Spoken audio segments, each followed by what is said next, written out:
बिस्मिल्लाहिर्रहमानिर्रहीम। अस्सलाम वालेकुम स्टूडेंट्स। हमने लिंकेज 1 यूकैरियोटिक क्रोमोसोम मैपिंग का चैप्टर स्टार्ट किया हुआ है। इसमें हम जो आज का टॉपिक हमारा है वो रिकम्बिनेशन है। तो रिकम्बिनेशन इससे पहले भी हम काफ़ी ज़्यादा पढ़ चुके हैं कि रिकम्बिनेशन क्या होता है। तो मैं आपको दोबारा रिवाइज करवा दूं कि रिकम्बिनेशन जब दो होमोलोगस क्रोमोसोम्स जो हैं वो अपने सेगमेंट्स का तबादला करते हैं, ठीक है, जीन्स का एक्सचेंज करते हैं, तो एक न्यू कम्बिनेशन बनता है। जीन्स का हमारे पास एक नया सेटअप बनता है। इस सारे प्रोसेस को हम कहते हैं रिकम्बिनेशन। और जो हमारे पास नया प्रोडक्ट बनता है उसको कहते हैं रिकम्बिनेंट। जो मॉडर्न जेनेटिक एनालिसिस है उसके लिए क्वेश्चन है कि वो लिंक्ड जीन को कैसे फाइंड करते हैं, यानी जो जीन लिंक्ड्स हैं। इससे पहले भी हम पढ़ चुके हैं लिंक्ड जीन क्या होती हैं। तो अब जो मॉडर्न जेनेटिक एनालिसिस है वो कहता है कि लिंक्ड जीन्स कौन सी हैं, इनको कैसे फाइंड किया जा सकता है। तो इस क्वेश्चंस के लिए वो जो तरजीह देते हैं जिस प्रोसेस को वो है रिकम्बिनेशन, यानी रिकम्बिनेशन की बेस के ऊपर वो लिंक्ड जीन को फाइंड करते हैं। तो रिकम्बिनेशन फ्रीक्वेंसी की बेस पे यानी इसको हम डिफरेंट पर्पस के लिए डिफरेंट सिचुएशन में हम इसको यूज़ कर सकते हैं, लेकिन यहाँ पे हम सिर्फ इसको मियोसिस के हवाले से देखेंगे कि रिकम्बिनेशन का प्रोसेस क्या है। इससे पहले हम पढ़ चुके हैं कि रिकम्बिनेशन फ्रीक्वेंसी की बेस पे जीन मैप कैसे तैयार किया जाता है, बैक्टीरिया के अंदर जीन मैप कैसे बनाया जाता है, ये हम पढ़ चुके हैं डिटेल के साथ। अगर आपने वो लास्ट लेक्चर नहीं देखा तो पहले वो देख लीजिए ताकि आपको जो है वो रिकम्बिनेशन के प्रोसेस की समझ आ जाए। तो आज हम जो पढ़ेंगे वो हम म्यूसिस के हवाले से देखेंगे कि म्यूसिस के हवाले से रिकम्बिनेशन क्या चीज़ है। रिकम्बिनेशन जैसा कि हमने पहले भी ये भी डिस्कस किया कि रिकम्बिनेशन एक ऐसा प्रोसेस है जिसमें न्यू रिकम्बिनेंट्स बनते हैं। रिकम्बिनेंट्स क्या हैं? रिकम्बिनेंट्स न्यू कम्बिनेशन है। जो प्रोडक्ट्स बनते हैं रिकम्बिनेशन के प्रोसेस के दौरान वो न्यू रिकम्बिनेंट्स हैं। जैसा कि एग्जांपल में देखें,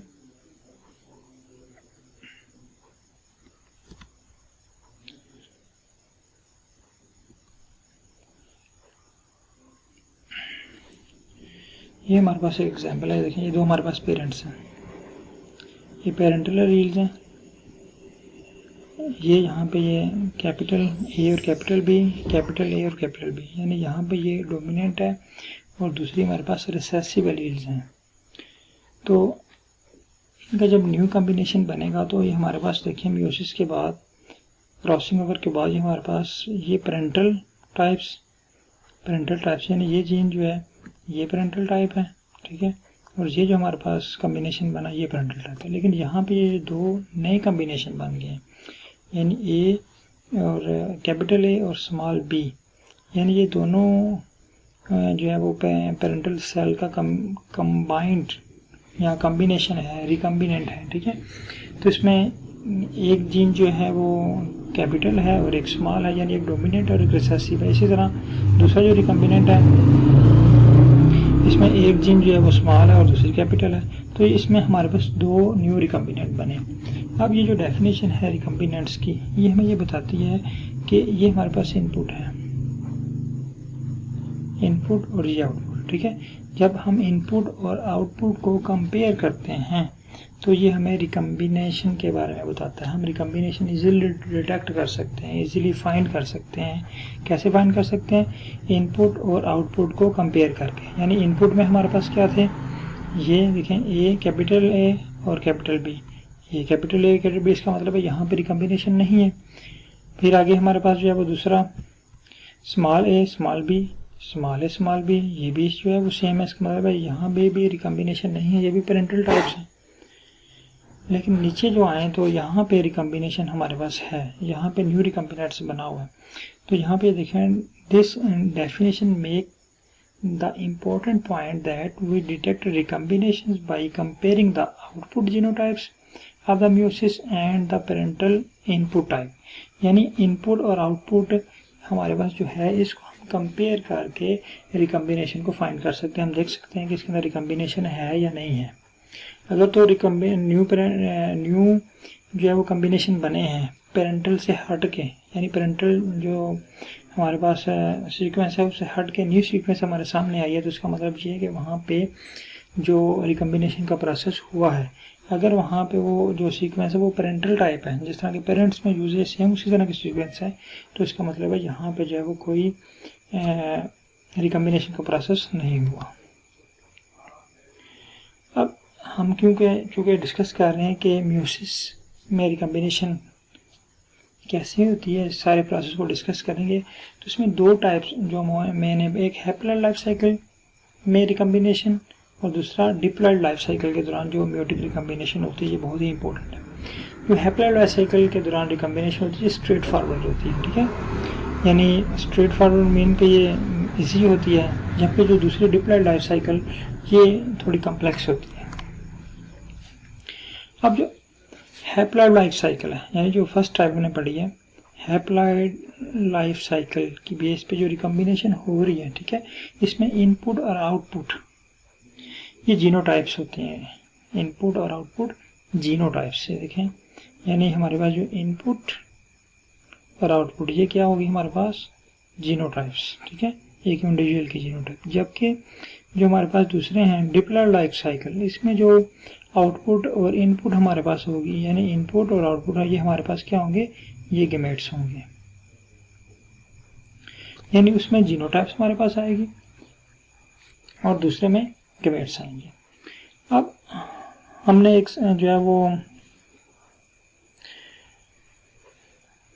रिकम्बिनेंट हमने क्रॉस करवाया, लेकिन हम डायरेक्टली उससे जो है ना रिकम्बिनेशन फाइंड नहीं कर सकते जब तक हम उसका टेस्ट क्रॉस ना करवा लें, यानी हमारे पास F1 जनरेशन आ गई। अब F1 जनरेशन में हमें नहीं पता चलेगा कि इसमें कितने रिकम्बिनेंट है, क्योंकि ये देखें साइड पे ये दो रिकम्बिनेशन है हमारे पास, ये ठीक है, इसमें capital A capital B capital B capital A। अब इसके और नीचे देखें ये, ठीक है, अब इन दोनों में जीनोटाइप इसकी डिफरेंट है, लेकिन जब हम इसकी फेनोटाइप देखेंगे तो ये सेम होगी, तो हम इसमें जो है ना वो डिफरेंस नहीं कर सकेंगे। तो इसको मैं डिफरेंस करने के लिए, इसको आइडेंटिफाई करने के लिए, इसको डिटेक्ट करने के लिए हम टेस्ट क्रॉस करवाएंगे। तो टेस्ट क्रॉस हमें बताएगा कि जो F1 में रिकम्बिनेंट्स प्रोड्यूस हुए थे या नहीं हुए। तो इसमें ये टेस्ट क्रॉस एग्जाम्पल दी हुई है, ये देखें, और जो नोट्स आपको मिलेंगे उसमें भी जो है इसमें इसको डिटेल से डिस्कस किया हुआ है, इसको आप देख लीजिएगा। अब रिकम्बिनेंट्स जो है वो दो सेलुलर प्रोसेस से प्रोड्यूस होती है। नंबर 1 इंडिपेंडेंट असॉर्टमेंट्स और crossing over. Independent assortment mean जो लॉ ऑफ इंडिपेंडेंट असॉर्टमेंट है, मेंडल्स कहता है कि जब एलील्स जो है वो गमेट्स बनते हैं तो जीन्स इंडिपेंडेंटली असॉर्ट हो जाती हैं एक दूसरे से, ठीक है, जब इंडिपेंडेंटली असॉर्ट होती हैं, लेकिन जब दोबारा वो जाइगोट बनता है, गमेट्स इकट्ठे होते हैं एक सेल के अंदर, तो ये दोबारा जीन्स आती हैं और न्यू कॉम्बिनेशन बनाती हैं, ठीक है। तो इसको हम कहते हैं इंडिपेंडेंट असॉर्टमेंट, यानी जीन आज़ादाना तौर पे एक दूसरे से रिलीज होती हैं और जब दोबारा ये रिकम्बाइन होती हैं तो एक नया कॉम्बिनेशन बनाती हैं। जब ये क्रॉसिंग ओवर क्या है, म्यूसिस के दौरान जब होमोलोगस क्रोमोसोम्स क्रॉस ओवर बनाते हैं, ठीक है, तब जो है ये नॉन सिस्टर क्रोमाटिड अपने सेगमेंट्स का, अपने क्रोमोटिड्स का एक्सचेंज करते हैं, तबादला करते हैं। उस दौरान जो रिकम्बिनेंट्स बनते हैं वो क्रॉसिंग ओवर के थ्रू होता है। अब इंडिपेंडेंट असॉर्टमेंट्स के मुताबिक हम देखते हैं कि कैसे रिकम्बिनेशन बनते हैं। जैसा कि मेंडल्स लॉ के मुताबिक ये बहुत ही सिंपल है, बार बार आप इसको पढ़ चुके हैं मेंडल्स लॉ को। तो यहाँ पे देखें हमारे पास ये दो कम्बिनेशन है, ए कैपिटल बी और स्मॉल बी। जब ये गमेट्स बनेंगे, ठीक है, तो एक साइड पे ये देखें यहाँ पे ये डोमिनेंट एलील्स हैं, दूसरी साइड पे रिसेसिव एलील्स, ठीक है। अब जब ये गमेट्स बनेंगे तो ये इंडिपेंडेंटली असॉर्ट हुए और जीन जो है ये हमारे पास ये कॉम्बिनेशन बन गया, ठीक है, एक जीन कैपिटल की और एक पी की। अब इस चीज़ को ये म्यूटिक डिप्लॉयड F1 जनरेशन हमारे पास आई। अब इसकी जो है वो फिनोटाइप देखें, फिनोटाइप तो दोनों डोमिनेंट वाली इसकी होगी, तो हमें नहीं पता चलेगा कि इसमें रिकम्बिनेंट्स बने हैं कि नहीं बने। तो इसमें रिकम्बिनेशन की प्रोसेस को चेक करने के लिए कि वाकई इसके अंदर रिकम्बिनेशन बने हैं, तो हमें टेस्ट क्रॉस करना पड़ेगा। टेस्ट क्रॉस करने के बाद ये देखें हमारे पास, अगर हम इसमें ये नीचे रिजल्ट्स देखें तो ये भी पेरेंटल टाइप है हमारे पास, ठीक है, ये नीचे ये भी पेरेंटल टाइप है। लेकिन यहाँ पे ये देखें, ये हमारे पास न्यू रिकम्बिनेंट आया है, इसमें कोई पेरेंटल टाइप नहीं है, ये भी न्यू रिकम्बिनेंट है, ठीक है। तो इंडिपेंडेंट असॉर्टमेंट के मुताबिक भी हम जो है ये रिकम्बिनेशन को डिटेक्ट कर सकते हैं, रिकम्बिनेशन का प्रोसेस जो है वो होता है, ठीक है। अब देखते हैं कि क्रॉसिंग ओवर के थ्रू जो है रिकम्बिनेशन का प्रोसेस कैसे होता है। अगर तो म्यूसिस के दौरान क्रॉसिंग ओवर हो, पहले देख लेते हैं अगर म्यूसिस के दौरान क्रॉसिंग ओवर नहीं हो रही, ठीक है, यानी meiosis with no crossover between the genes, यानी ये जीन्स है हमारे पास, इसके दरमियान कोई क्रॉसिंग ओवर नहीं हुई, ये जीन्स असोर्ट हुई हैं और ये सारे जो जीन्स हैं ये हमारे पास जो कम्बिनेशन है ये पेरेंटल है, ये भी पेरेंटल है और ये भी, यानी चार जो कम्बिनेशन हमारे पास बने वो चार के चार ही पेरेंटल कम्बिनेशन है। दूसरी तरफ अगर हम देखें कि meiosis with the crossover between the genes, अगर जीन्स के दौरान यहाँ पे ये देखें ये क्रॉस ओवर हो गया, क्या बीटा फॉर्मेशन, और यहाँ पे ये क्रॉस ओवर हुआ है। तो क्रॉस ओवर के दौरान देखें इन्होंने क्या किया है कि म्यूसिस के दौरान इन्होंने कुछ सेगमेंट्स का तबादला कर लिया है, ठीक है, यानी जो कैपिटल बी था वो हमारे पास यहाँ पे ये कैपिटल बी ये ट्रांसफ़र हो गया यहाँ पे नीचे थर्ड क्रोमोसोम्स के ऊपर, क्रोमाटिड के ऊपर, और जो थर्ड वाले का स्मॉल बी था वो सेकंड के ऊपर ट्रांसफ़र हो गया। तो इसका मतलब है कि ये दो जो हमारे पास जो है ये न्यू रिकम्बिनेंट बने, बाकी जो दोनों हैं हमारे पास ये पेरेंटल कम्बिनेशन है। तो ये देखिए यहाँ पे जो है रिकम्बिनेशन का प्रोसेस हुआ है, तो दो हमने देखिए जहाँ पे रिकम्बिनेशन का प्रोसेस होता है, एक तो जो है इंडिपेंडेंट असॉर्टमेंट के वक्त और दूसरा क्रॉसिंग ओवर के वक्त जो है रिकम्बिनेशन का प्रोसेस होता है। उसके बाद आप देखें कि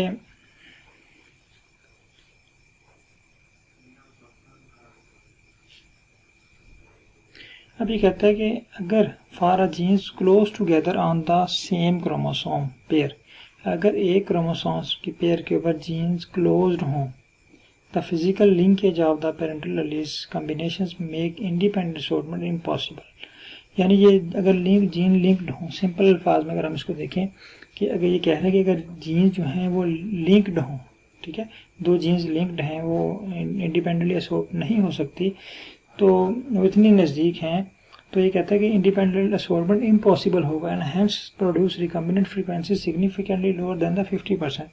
अगर लिंकेज ज़्यादा होगा रिकम्बिनेशन फ्रीक्वेंसी लो होगी। तो ये कह रहा है कि अगर जो है वो फिजिकल लिंकेज है दो जीन्स के दरमियान तो रिकम्बिनेशन फ्रीक्वेंसी 50% से कम आ जाएगी।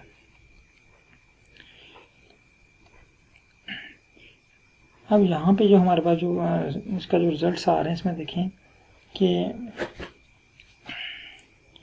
ये फ्रीक्वेंसी है और ये देखें रिकम्बिनेंट फ्रीक्वेंसी जो है हमारे पास ये लो है, ठीक है, तो टेस्ट क्रॉस में, तो इसका मतलब ये हुआ कि यहाँ पे जो जीन्स हैं ये लिंक्ड जीन है, ठीक है, तो इसलिए जो फ्रीक्वेंसी है वो लो है।